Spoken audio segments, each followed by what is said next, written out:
Hi all, welcome back to my channel. ഇന്നത്തെ വീഡിയോയിൽ ഞാൻ ചുരിദാർ ടോപ്പിൻ്റെ കട്ടിങ് അളവ് എങ്ങനെ എടുക്കണമെന്നും അത് നമ്മൾ കട്ട് ചെയ്യുമ്പോൾ എങ്ങനെയൊക്കെയാണ് അളവ് അടയാളപ്പെടുത്തേണ്ടതെന്നും അളവിൽ എന്തൊക്കെ വ്യത്യാസം വരുത്തേണ്ടതെന്നൊക്കെയാണ് ഇന്നത്തെ വീഡിയോയിൽ ഞാൻ ചർച്ച ചെയ്യുന്നത്, നിങ്ങളോട് ഷെയർ ചെയ്യുന്നത്.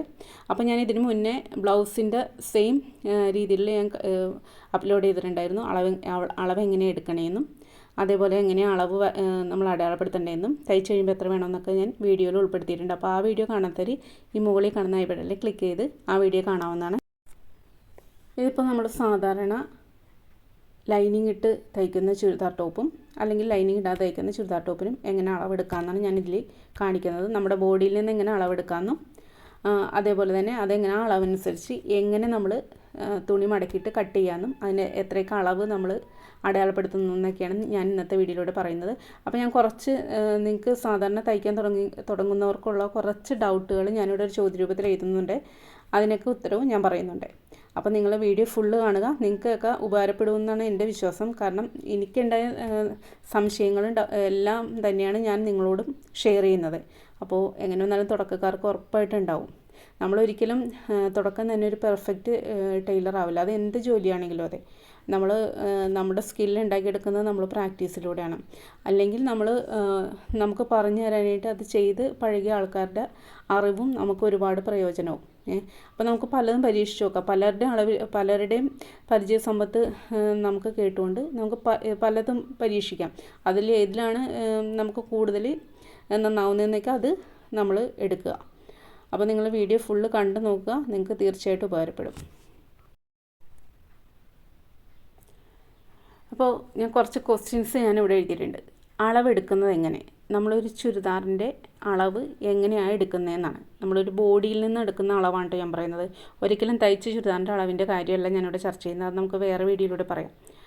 അപ്പോൾ ഞാനിവിടെ ഒരു ഫിഗർ വരച്ച് വെച്ചിട്ടുണ്ട്. അപ്പോൾ ഈ ഫിഗറിലൂടെ ഞാൻ നിങ്ങൾക്ക് പറഞ്ഞുതരാം എങ്ങനെയാണ് അളവെടുക്കേണ്ടതെന്ന്. ആദ്യം നമ്മൾ അളവെടുക്കേണ്ടത് ലെങ്ത്താണ്. അപ്പോൾ നമുക്ക് എത്രയാണ് ടോപ്പിന് എത്ര ലെങ്ത്ത് വേണം, അത് ഷോൾഡറിൻ്റെ ഭാഗത്തുനിന്ന് താഴെ വരെ എത്ര വേണോ അവിടം വരെ എടുക്കുക. അപ്പം ഞാനിവിടെ ഒരു 41 ഇഞ്ച് അടയാളപ്പെടുത്താണ്. അടുത്ത നമ്മൾ അടയാളപ്പെടുത്തുന്നത് വേസ്റ്റ് ലൈനാണ്. ഷോൾഡറിൽ നിന്ന് താഴേക്ക് വേസ്റ്റ് ലൈൻ എവിടം വരെ നോക്കുക. സാധാരണ ഒരാൾക്ക് 13 മുതൽ സാധാരണ പൊക്കമുള്ള ഒരാൾക്ക് 13, 13.5, 14 ഇതുവരെ നമുക്ക് വേസ്റ്റ് ലൈനിൻ്റെ ലെങ്ത്ത് കിട്ടും. ഭയങ്കര പൊക്കമുള്ളവർക്ക് മാത്രം അതിൽ കൂടുള്ളൂ കേട്ടോ. നോർമൽ എല്ലാവർക്കും ഈ 14 വരെ നമുക്ക് മതി. 13, 13.5, 14. അതിനുശേഷം ഹിപ്പ് ലൈൻ, ഷോൾഡറിൻ്റെ ഭാഗത്തുനിന്ന് ഹിപ്പ് വരെ, നമ്മൾ ഹിപ്പ് ചുറ്റി നമ്മുടെ സ്ലിറ്റിൻ്റെ പോർഷൻ വരുന്നുള്ള ആ ഭാഗം വരെ എത്രയും നോക്കാം. അപ്പോൾ ഇവിടെ ഒരു 20 ഇഞ്ചാണ് നമുക്ക് കിട്ടിയിരിക്കുന്നത്. നമ്മളിങ്ങനെ അളവെടുത്ത ശേഷം എഴുതി വെക്കണം ആദ്യം ലെങ്ത്ത് എത്ര കിട്ടി, നമുക്ക് പിന്നെ വേസ്റ്റ് ലൈൻ എത്രയാണ്, അത് 13, 13.5 ഇഞ്ച് അടയാളപ്പെടുത്തുക. ഹിപ്പ് ലൈൻ എത്രയാണെന്ന് അടയാളപ്പെടുത്തുക, എഴുതുക 20 ഇഞ്ച്. അടുത്ത അളവ് നമ്മൾ എടുക്കാൻ പോകുന്നത് നമ്മുടെ ചെസ്റ്റ് ലൈനാണ്. ഇത് നമ്മൾ കൈക്കുഴി ചുറ്റി ഞാൻ ബ്ലൗസിൻ്റെ വീഡിയോയിൽ പറഞ്ഞിട്ടുണ്ട്. ചെസ്റ്റ് നമ്മുടെ ചുറ്റി കിട്ടുന്ന വണ്ണം 35ആണ്. പക്ഷേ ഇതൊരിക്കലും ബ്ലൗസിന് നമ്മൾ എടുക്കുന്ന പോലെ അല്ല കേട്ടോ എടുക്കുന്നത്. ബ്ലൗസ് നമ്മൾ ടൈറ്റായിട്ട് ഒരു വിരൽ നമ്മൾ ഉള്ളിലേക്ക് കടത്തി വെച്ച് ടേപ്പ് ചുറ്റിയാണ് എടുക്കുന്നത്. പക്ഷേ ചുരിദാർ ഒരിക്കലും നമ്മൾ അങ്ങനെ ടൈറ്റ് ചെയ്തെടുക്കരുത്. ടേപ്പ് നമ്മൾ ചുറ്റിയെടുക്കുക എന്ന് മാത്രം. ഇത് ലൂസാക്കി പിടിക്കുക എന്നല്ല അർത്ഥം. നമ്മുടെ ദേഹത്തോട് ചുറ്റി പിടിക്കുക, ടൈറ്റൊന്നും ചെയ്ത് പിടിക്കരുത്. അതേപോലെ തന്നെ ബ്രസ്റ്റിൻ്റെ ഭാഗത്തും നമുക്കിപ്പോൾ ബ്രസ്റ്റിൻ്റെ വണ്ണം കിട്ടിയിരിക്കുന്നത് 36 ഇഞ്ചാണ്. അപ്പോൾ അതും നമ്മൾ കുറച്ച് താഴെയായിട്ട് ടേപ്പ് പിടിച്ചിട്ട് നമ്മുടെ ബ്രസ്റ്റ് ചുറ്റിയെടുക്കാം. പിന്നെ അതിനുശേഷം നമ്മൾ വേസ്റ്റ് ലൈൻ എടുത്ത ഭാഗം ഉണ്ടല്ലോ 13.5 ഇഞ്ച് താഴെയായിട്ട് ആ ഭാഗത്തെ അളവും ചുറ്റിയെടുക്കുക. സെയിം അതേപോലെ തന്നെ ഒട്ടും ടൈറ്റ് ടേപ്പ് കൊണ്ട് നമ്മുടെ ദേഹത്തോട്ട് മുറുക്കി പിടിക്കാതെ ദേഹത്തോട് ചേർന്നിരിക്കുന്ന രീതിയിൽ എടുക്കുക. അതേപോലെ തന്നെ അടുത്തത് ഹിപ്പ് ലൈൻ എടുക്കുക. ഹിപ്പ് ലൈൻ നമ്മൾ എവിടം വരെയാണ് എടുത്തിരിക്കുന്നത് ആ ഭാഗത്തെ വണ്ണം തന്നെ എടുക്കണം കേട്ടോ. അപ്പോൾ നമുക്കിവിടെ 36 ഇഞ്ചാണ് കിട്ടിയിരിക്കുന്നത്. ഇനി നമുക്ക് ഷോൾഡറിൻ്റെ അളവ് നോക്കാം. നമ്മളിവിടെ ഫ്രണ്ട് ഷോൾഡറിൻ്റെ അളവാണ് നോക്കുന്നത്. നമ്മൾ കോളർ നെക്കാണെങ്കിൽ മാത്രമേ ബാക്ക് ഷോൾഡറിൻ്റെ അളവ് നോക്കിയാൽ മതി കേട്ടോ. കോളർ നെക്കാണെങ്കിൽ നമ്മൾ ഉറപ്പായിട്ടും ബാക്ക് ഷോൾഡറിൻ്റെ അളവ് നോക്കാം. അല്ലെങ്കിൽ സാധാരണ ബോട്ട് നെക്കാണെങ്കിലും കുഴിഞ്ഞ നെക്കാണെങ്കിലും നമ്മൾ ഫ്രണ്ട് ഷോൾഡർ നോക്കിയാൽ മതി. അപ്പോൾ നമുക്ക് ആദ്യമൊക്കെ അളവ് നമ്മൾ എടുത്ത അളവൊക്കെ തീർച്ചയായിട്ടും നമ്മൾ എവിടെയെങ്കിലും എഴുതി വെക്കണം കേട്ടോ. അപ്പോൾ നമുക്ക് ഇത് കണക്കൂട്ടി എടുക്കാനായിട്ട് ബുദ്ധിമുട്ടുണ്ടാവില്ല.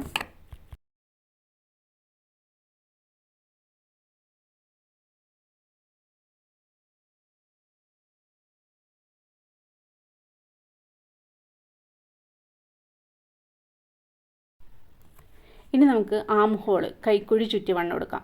നമ്മൾ കൈക്കുഴി ചുറ്റിയിട്ട് ബ്ലൗസിൻ്റെ ഞാൻ പറഞ്ഞു കൈക്കുഴി ശരിക്കും കൈ പൊക്കി വെച്ചിട്ട് ടൈറ്റായിട്ട് തന്നെ നമ്മൾ എടുക്കണമെന്ന്. ഇത് നമ്മൾ കൈ പൊക്കി പിടിച്ച് ടൈറ്റ് ആക്കണ്ട, കൈക്കുഴി എങ്ങനെ ചുറ്റി നമുക്ക് ടേപ്പ് വെച്ച് പിടിക്കാൻ പറ്റുന്ന ആ രീതിയിൽ തന്നെ എടുക്കാം. അപ്പം നമുക്കിവിടെ ആം ഹോൾ 16 ഇഞ്ചാണ് കിട്ടിയിരിക്കുന്നത്.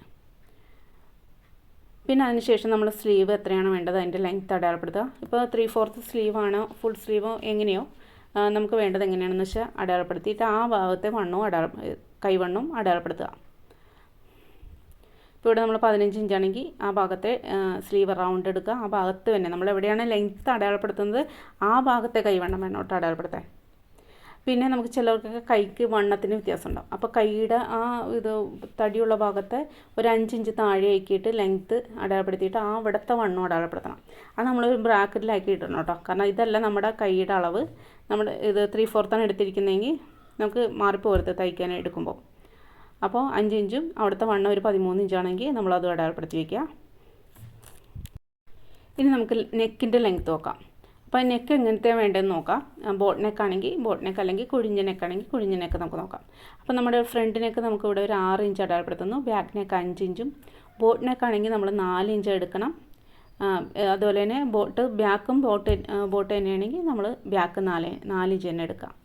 ഇറക്കമാണോ പറയുന്നത്, വൈഡിൻ്റെ കാര്യമില്ല. വൈഡിൻ്റെ കാര്യം ഞാൻ കുറച്ച് കഴിയുമ്പോൾ പറഞ്ഞുതരാം അതെങ്ങനെ അടയാളപ്പെടുത്തേണ്ടതെന്ന്.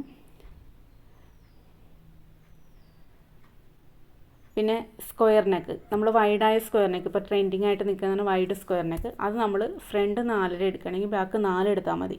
കാരണം അത് വൈഡായിട്ട് നിൽക്കുന്നതുകൊണ്ട് തന്നെ കറക്റ്റ് ഫിറ്റിംഗ് ആണ് 4 4. ഇനി നമുക്ക് തുണി മടക്കിയിട്ട് എങ്ങനെയാണ് അടയാളപ്പെടുത്തി കട്ട് ചെയ്യേണ്ടത് നോക്കാം. അപ്പോൾ നമ്മൾ ഇവിടെ തുണി ഫോൾഡാക്കി ഒരു നീളത്തിലുള്ള തുണി എടുത്തിട്ട് ഫോൾഡാക്കി വെച്ച് അത് 4 ഭാഗമാക്കണം കേട്ടോ. ബാക്കും ഫ്രണ്ടും ഒപ്പിട്ടാണ് വെട്ടണമെങ്കിൽ 4 ഭാഗം നമുക്ക് വേണം. അപ്പോൾ ഫോൾഡായ ഭാഗമാണ് ഞാനിവിടെ എഴുതി വെച്ചിരിക്കുന്ന ഭാഗം. മടങ്ങി വരുന്ന ഭാഗം ഓപ്പണായ ഭാഗത്താണ് നമ്മുടെ സൈഡ് പോർഷൻ വരേണ്ടത്. അപ്പോൾ ആദ്യം നമ്മൾ ഷോൾഡറാണ് അടയാളപ്പെടുത്തേണ്ടത്. അപ്പോൾ നമുക്കിവിടെ ഷോൾഡർ കിട്ടിയിരിക്കുന്ന 14 ആണല്ലോ. അപ്പോൾ നമ്മൾ നോർമൽ നെക്കാണെങ്കിൽ 14ൻ്റെ പകുതി തന്നെ അടയാളപ്പെടുത്തിയാൽ മതി. അപ്പോൾ 14 നമ്മൾ ഷോൾഡർ കിട്ടിയെങ്കിൽ അതിൻ്റെ പകുതി 7 ഇഞ്ച് നമ്മൾ ഷോൾഡർ അടയാളപ്പെടുത്തിയാൽ മതി നോർമൽ നെക്കാണെങ്കിൽ. നോർമൽ നെക്കിന് നമ്മൾ ഷോൾഡറിൻ്റെ പകുതി അടയാളപ്പെടുത്തിയാൽ മതി. ഇപ്പോൾ ഷോൾഡറിൻ്റെ പകുതി എന്ന് പറയുമ്പോൾ 14ൻ്റെ പകുതി 7 ഇഞ്ചാണ് നമ്മൾ അടയാളപ്പെടുത്തുന്നത്. കാരണം അത് നമ്മൾ നോർമൽ നെക്ക് എന്ന് പറയുമ്പോൾ നമ്മൾ നേരത്തെ 6 ഇഞ്ചും ബാക്ക് 5 ഇഞ്ച് എടുത്ത ആ ഒരു അളവിന് നമ്മൾ എത്രയാണോ ഫ്രണ്ടിൻ്റെ ഷോൾഡർ എടുത്തിരിക്കുന്നത് അതിൻ്റെ പകുതി മതി. അതേപോലെ ബോട്ട് നെക്കിന് ഷോൾഡറിൻ്റെ പകുതിയോട് 1/2 ഇഞ്ചും കൂടി കൂട്ടിയെടുക്കണം. കാരണം ഇത് നമുക്കൊരു ചെറിയ വ്യത്യാസം ഫ്രണ്ടിൽ ഉണ്ടാവും. കാരണം ബാക്കും ഫ്രണ്ട് അളവ് നെക്ക് വെട്ടുമ്പോൾ ഒരു ഇത്തിരി വ്യത്യാസം ഉള്ളതുകൊണ്ട് തന്നെ നമുക്ക് ജോയിൻറ്റ് ചെയ്ത് കഴിയുമ്പോൾ ഇച്ചിരി കട്ട് ചെയ്ത് കളയേണ്ടി വരും. അതേപോലെ തന്നെ കോളർ നെക്കിനാണെങ്കിൽ ബാക്ക് ഷോൾഡറിൻ്റെ അളവ് എടുക്കണം. അതിൻ്റെ പകുതിയുടെ ഞാൻ തയ്യൽ തുമ്പെന്ന് എഴുതിയിട്ടുണ്ട്. പകുതിയോടുകൂടി 1/2 ഇഞ്ച് കൂട്ടിയെടുക്കുക. തയ്യൽ തുമ്പാണ് ഉദ്ദേശിച്ചിരിക്കുന്നത് 1/2 ഇഞ്ച്. അപ്പോൾ നമ്മൾ പകുതി 7.5 ആണെങ്കിൽ അതിനോട് 1/2 ഇഞ്ച് കൂട്ടി 8 ഷോൾഡർ അടയാളപ്പെടുത്തുക. അപ്പോൾ നിങ്ങൾക്ക് ഷോൾഡറിൻ്റെ കൺഫ്യൂഷൻ മാറിയല്ലോ. നിങ്ങൾക്ക് ഷോൾഡർ നമ്മൾ 7 ഇഞ്ച് അടയാളപ്പെടുത്തുക. അതേപോലെ തന്നെ കൈക്കുഴി നമുക്ക് ഇവിടെ കിട്ടിയിരിക്കുന്നത് 16 ഇഞ്ചാണല്ലോ. ആ 16 ഇഞ്ചിൻ്റെ പകുതി എടുക്കുക. പകുതിയോട് 1 കുറച്ചിട്ട് നമ്മളത് കൈക്കുഴിയുടെ ഇറക്കം അടയാളപ്പെടുത്തുക. എന്നിട്ട് ഒന്ന് കർവ് ചെയ്തൊന്ന് വരച്ചു കൊടുക്കാം. പിന്നെ ആ ഭാഗത്താണ് നമ്മൾ നെഞ്ചുവണ്ണം ചെസ്റ്റ് ചുറ്റിയ വണ്ണം ഉണ്ടല്ലോ ആ അളവനുസരിച്ച് അടയാളപ്പെടുത്തേണ്ടത്. നമ്മൾ ചെസ്റ്റ് ചുറ്റിയ വണ്ണം എത്രയാണ്? 35 അല്ലേ കിട്ടിയിരിക്കുന്നത്.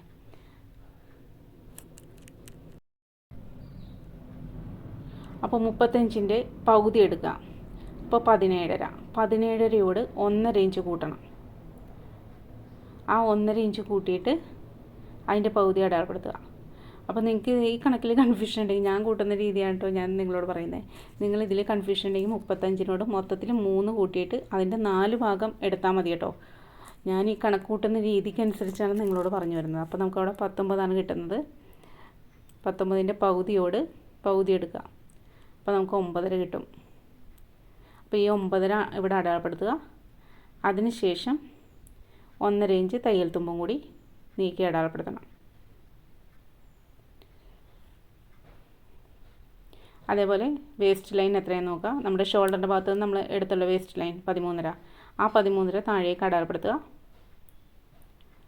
എന്നിട്ട് ആ ഭാഗത്താണ് നമ്മൾ വേസ്റ്റിൻ്റെ വണ്ണം അടയാളപ്പെടുത്തേണ്ടത്.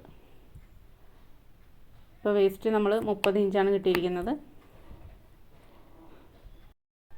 അപ്പോൾ നമ്മൾ 30ൻ്റെ പകുതി അടയാളപ്പെടുത്തുക, പകുതി എടുക്കുക. 15 നമുക്ക് കിട്ടിയിരിക്കുന്നത്. ഈ 15നോട് 2.25 ഇഞ്ച് കൂട്ടുക. 2.25 ഇഞ്ച് എന്ന് വെച്ചാൽ നമ്മൾ ബാക്കിൽ ടക്ക് ഇടുന്നുണ്ട്. ബാക്കിൽ ടക്ക് ഇടുന്നവർക്ക് മാത്രം 2.25 ഇഞ്ച് കൂട്ടിയാൽ മതി, ഇല്ലെങ്കിൽ 2 ഇഞ്ച് അല്ലെങ്കിൽ 1.25 ഇഞ്ച് കൂട്ടിയാൽ മതി കേട്ടോ. അപ്പം ഞാൻ ബാക്കിൽ ടക്ക് ഇടുന്നതുകൊണ്ടാണ് 2.25 ഇഞ്ച് കൂട്ടുന്നത്. അപ്പോൾ അതിൻ്റെ പകുതി എടുക്കുക. അപ്പോൾ 17.25 നമുക്ക് കിട്ടിയിരിക്കുന്നത്. അതിൻ്റെ പകുതി എത്രയാണ്? കണക്കിലൊക്കെ ഭയങ്കര പുലിയാണ് ഞാൻ. അപ്പോൾ 8.1 നമുക്ക് കിട്ടിയിരിക്കുന്നത്. അത് കഴിഞ്ഞ് 1.5 ഇഞ്ച് തയ്യൽ തുമ്പും അടയാളപ്പെടുത്തുക.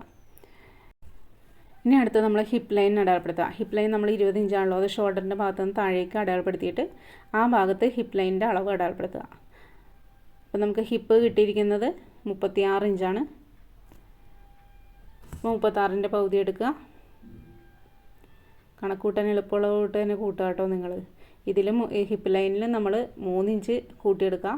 എന്നിട്ട് 4 ഭാഗമൊക്കെ എടുത്താലും മതി. ഞാനിവിടെ പകുതി ആക്കിയിട്ട് അതിനോട് 1.5 ഇഞ്ച് കൂട്ടി അതിൻ്റെ പകുതി എടുക്കുന്നത്. ഞാൻ എടുക്കുന്ന രീതിയിലാണ് നിങ്ങളെ പറഞ്ഞ് മനസ്സിലാക്കുന്നത്. നിങ്ങൾക്കത് ഭയങ്കര ബുദ്ധിമുട്ടാണെന്ന് തോന്നുകയാണെങ്കിൽ നിങ്ങൾ ആദ്യമേ തന്നെ കൂട്ടിയിട്ട് അതിൻ്റെ 4 ഭാഗം എടുക്കുക. അതാണ് ഏറ്റവും എളുപ്പം കേട്ടോ. അപ്പോൾ നമുക്കിവിടെ 19 കിട്ടി. അതിൻ്റെ പകുതി 9.25 ഇവിടെ അടയാളപ്പെടുത്തുക. 9.25 നിന്ന് സ്റ്റിച്ചിങ് നമ്മൾ 1 ഇഞ്ച് അടയാളപ്പെടുത്തിയാൽ മതി കേട്ടോ. ഒരുപാട് വീതിക്ക് ഒക്കെ ഇത് സ്ലിറ്റ് തയ്ക്കണമെന്നുണ്ടെങ്കിൽ മാത്രം 1.5 എടുത്താൽ മതി, അല്ലെങ്കിൽ 1 ഇഞ്ച് നമുക്ക് മതി. പിന്നെ അതിൻ്റെ താഴേക്ക് നമ്മൾ 9.25 അല്ലേ ഹിപ്പ് എടുത്തേ, അതിനോട് 1 ഇഞ്ചും കൂടി കൂട്ടിയെടുക്കുക. 1 ഇഞ്ച് കൂടി കൂട്ടി 10.25 നമ്മൾ താഴെ അടയാളപ്പെടുത്തുക. എന്നിട്ട് നേരെ അങ്ങോട്ട് വരച്ച് ജോയിൻ ചെയ്യുക. 10.25 അടയാളപ്പെടുത്തിയിട്ട് 1 ഇഞ്ചും കൂടി തയ്യൽ തുമ്പ് കൂട്ടിയിടണം കേട്ടോ. കൂടുതലിടുന്നവർ അതനുസരിച്ച് കൂട്ടിയിടുക. അപ്പോൾ നമ്മൾ ബോഡിയുടെ അളവൊക്കെ നമ്മൾ കഴിഞ്ഞു. ഇനി നമ്മൾ നെക്ക് അടയാളപ്പെടുത്തുന്നുണ്ടല്ലോ, അത് സ്റ്റിഫിൽ വെച്ചാണ്. ഒരിക്കലും നമ്മൾ കഴുത്തിൽ വെച്ച് ലൈനിങ് ഇട്ട് അടിച്ചു മറിക്കുന്നവരുണ്ട്. അത് എളുപ്പ പണിയാണെങ്കിലും എനിക്ക് കൂടുതൽ തോന്നിയിരിക്കുന്നത് കുർത്തിക്കൊക്കെ നല്ലതാണ്. നമ്മൾ അത് കുർത്തി മിക്കത്തും ലൈനിങ് ഇല്ലാത്തതായിരിക്കുമല്ലോ, അതൊക്കെ നമ്മൾ അടിച്ച് വെറുതെ തുണി തന്നെ വെച്ച് ചെയ്യുന്നത് കുഴപ്പമില്ല. പക്ഷേ സാധാരണ ഡിസൈനർ നെക്കൊക്കെ വരുമ്പോൾ നമുക്ക് സ്റ്റിഫ് തന്നെ വേണം കേട്ടോ. അപ്പം ഞാനിവിടെ നോർമൽ നെക്കിൻ്റെ വൈഡാണ് പറയുന്നത്. 6 അല്ലെങ്കിൽ 7 ഇഞ്ച് നമ്മുടെ നെക്കിൻ്റെ വൈഡ് എടുക്കാം. അതേപോലെ തന്നെ ബാക്കും സെയിം തന്നെ എടുക്കാം കേട്ടോ. ഇനി ബോട്ട് നെക്കിൻ്റെ ആണെങ്കിൽ മാത്രം കുറച്ച് വ്യത്യാസമുണ്ട്. നമ്മൾ ഇപ്പോൾ ഈ 14 ഇഞ്ച് ഷോൾഡറിൻ്റെ കാര്യമായിട്ട് ഞാൻ പറയുന്നത്. ഷോൾഡറിൻ്റെ വ്യത്യാസം അനുസരിച്ച് നമ്മൾ അങ്ങോട്ടും ഇങ്ങോട്ടൊക്കെ മാറ്റങ്ങൾ വരുത്തണം. ഇപ്പോൾ ബോട്ട് നെക്കാണെങ്കിൽ നമ്മൾ 9 ഇഞ്ച് വൈഡ് എടുക്കാം. ഇപ്പോൾ ഇറക്കം 4 ഇഞ്ചും 9 ഇഞ്ച് വൈഡ് കൊടുക്കുക. അത് ഫ്രണ്ട് പാർട്ട്. ബാക്ക് പാർട്ടിൽ നമ്മൾ 9.5 ഇഞ്ച് എടുക്കണം. കാരണം നമ്മൾ ഇറക്കാതെ തയ്ക്കുന്നതാണ്. ബാക്ക് നമ്മൾ ഇറങ്ങുന്നില്ല, ഫ്രണ്ടും സെയിം ഇതിലാണ് പോകുന്നത്. അപ്പോൾ ബാക്ക് നമ്മൾ ഫ്രണ്ടിലെ പോലെ തന്നെ കട്ട് ചെയ്താൽ അത് ഫ്രണ്ടിൽ ഇങ്ങനെ വന്ന് ചുളുങ്ങി സെൻറ്ററിൽ ഇങ്ങനെ വന്നൊരു മടങ്ങിയിരിക്കുന്ന പോലെ ഇരിക്കും. അപ്പോൾ അത് വരാതിരിക്കാൻ വേണ്ടിയാണ് നമ്മൾ ബാക്കിൽ 1/2 ഇഞ്ച് കൂട്ടിയെടുക്കുന്നത്. അപ്പോൾ നമ്മൾ മടക്കിയിട്ടാണ് സ്റ്റിഫ് കട്ട് ചെയ്യുന്നതെന്നുണ്ടെങ്കിൽ നിങ്ങൾക്കറിയാമല്ലോ, മടക്ക് വരുമ്പോഴത്തേക്ക് ഒരു പകുതി ഭാഗം എത്ര വരുമെന്ന് കണക്ക് കൂട്ടുക. 9 ആണെങ്കിൽ 4.5 നമ്മൾ പകുതി വരുന്നത്. ബാക്കിൽ 4.25 വരും. അതേപോലെ തന്നെ ഇറങ്ങിയ നെക്കിൻ്റെ കാര്യത്തിലും 3 അല്ലെങ്കിൽ 3.5 അങ്ങനെ വരും. അപ്പോൾ നമുക്ക് ബോട്ട് നെക്കിൻ്റെ കൺഫ്യൂഷൻ മാറിയല്ലോ. ഇനി നമുക്ക് ബോട്ട് നെക്ക് തന്നെ ബാക്ക് ഇറങ്ങിയ ടൈപ്പ് ഉണ്ടല്ലോ, അത് നമ്മളിപ്പോൾ ഫ്രണ്ട് നമ്മൾ 9 ഇഞ്ച് ആണ് എടുക്കുന്നതെങ്കിൽ ബാക്ക് നമ്മളൊരു 8 ഇഞ്ച് ഇറക്കത്തിൽ നമുക്ക് വേണമെന്ന് വിചാരിക്കാം. അപ്പോൾ നമ്മൾ ആ കഴുത്തിൻ്റെ വൈഡ് 3.5 ഇഞ്ച് എന്ന് വെച്ചാൽ 7 ഇഞ്ച് എടുക്കാൻ പാടുള്ളൂ. ഞാൻ 3.5 ഇഞ്ച് അടയാളപ്പെടുത്തിയത് പകുതിയുടെ ആണ് കേട്ടോ. അപ്പോൾ അത് 7 ഇഞ്ചാണ് നമ്മൾ മൊത്തത്തിലുള്ള വൈഡ് വേണ്ടത്. ഫ്രണ്ട് നമ്മൾ 9 എടുക്കുകയാണെങ്കിൽ, ഇറക്കം കൂടി നെക്കിലാണ് പറയുന്നത്, കൺഫ്യൂഷൻ ആവരുത് നിങ്ങൾ. പിന്നെ നമ്മൾ ഡൗട്ട് ക്ലിയർ ആക്കാത്ത ക്വസ്റ്റ്യൻ ഏതാണെന്ന് നോക്കാം. തയ്ച്ച് കഴിയുമ്പോൾ എത്ര ഇഞ്ച് കൂടുതൽ വേണം? നമുക്ക് തയ്ച്ച് കഴിയുമ്പോൾ നമ്മൾ അളവ് നോക്കുമ്പോൾ എത്ര ഇഞ്ച് കൂടുതൽ വേണം, അത് മെയിനായിട്ട് നോക്കേണ്ടത് നമ്മുടെ ബ്രസ്റ്റ് ചുറ്റിയ വണ്ണം ഉണ്ടല്ലോ അതിൻ്റെ അളവ്. ബ്രസ്റ്റ് ചുറ്റിയ വണ്ണം നമ്മൾ ഇത് 36 ഇഞ്ചല്ലേ കിട്ടിയിരിക്കുന്നത്. പിന്നെ സ്ലീവിൻ്റെ ഞാൻ പറയാതെ വിട്ടുപോയതാണ് കേട്ടോ, അത് ഞാൻ വിട്ടുപോയതുകൊണ്ട് ഇപ്പോൾ പറയുകയാണ്. സ്ലീവ് നമ്മൾ കാൽക്കുലേറ്റ് ചെയ്ത് 1-2 ഇഞ്ച് കൂടുതൽ തുണിയിട്ട് വെട്ടുക. കൈവണ്ണം തയ്ക്കുമ്പോൾ നമ്മൾ അറൗണ്ട് ഇപ്പോൾ 10 കിട്ടിയെങ്കിൽ അതിൻ്റെ പകുതിയോട് ഇപ്പോൾ 5-നോട് 1/2 ഇഞ്ച് കൂടി കൂട്ടി ലൂസിട്ട് വേണം നമ്മൾ തയ്ച്ചെടുക്കാൻ കേട്ടോ. നിങ്ങൾക്ക് ഡൗട്ട് ക്ലിയർ ആയെന്ന് വിചാരിക്കുന്നു, അത് ഞാൻ വിട്ടുപോയതുകൊണ്ടാണ്. പിന്നെ നമ്മൾ തയ്ച്ച് കഴിയുമ്പോഴുള്ള വണ്ണം വേണ്ടത് 36 ഇഞ്ചാണല്ലോ. 36 ഇഞ്ച് നമുക്ക് തയ്ച്ച് കഴിയുമ്പോൾ ചുറ്റും കറക്റ്റ് വേണം. പിന്നെ അതിനേക്കാളും കുറച്ചും കൂടി ലൂസ് വേണമെന്നുള്ളവർക്ക് 36.5 ഇഞ്ച് നമുക്ക് തയ്ച്ച് കഴിയുമ്പോൾ നോക്കാം. ഇതില്ലെങ്കിൽ നമ്മൾ ആ നെഞ്ചിൻ്റെ ഭാഗത്ത് വ്യത്യാസം വരുത്തേണ്ടി വരും. ഇതിപ്പോൾ കറക്റ്റ് ആവും, ഈ അളവൊക്കെ കറക്റ്റായിട്ട് തന്നെ കിട്ടാൻ ചാൻസ് ഉണ്ട്. പിന്നെ ചിലവരുടെ അളവിൽ നെഞ്ചുവണ്ണം വളരെ കൂടുതലായിരിക്കും, കൈക്കുഴിയുടെ ഭാഗമൊക്കെ കുറവായിരിക്കും, അതേപോലെ ഹിപ്പ് ലൈനൊക്കെ കുറവായിരിക്കും, പക്ഷേ നെഞ്ചുവണ്ണം കൂടുതലായിരിക്കും.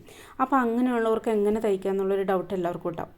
അപ്പോൾ അത് നമ്മളിപ്പോൾ സാധാരണ പോലെ തന്നെ തുണി മടക്കിയിട്ട് കൈക്കുഴിയും ഒക്കെ അടയാളപ്പെടുത്തുക. എത്രയാണ് അളവെന്ന് വെച്ചാൽ അതനുസരിച്ച് അടയാളപ്പെടുത്തുക.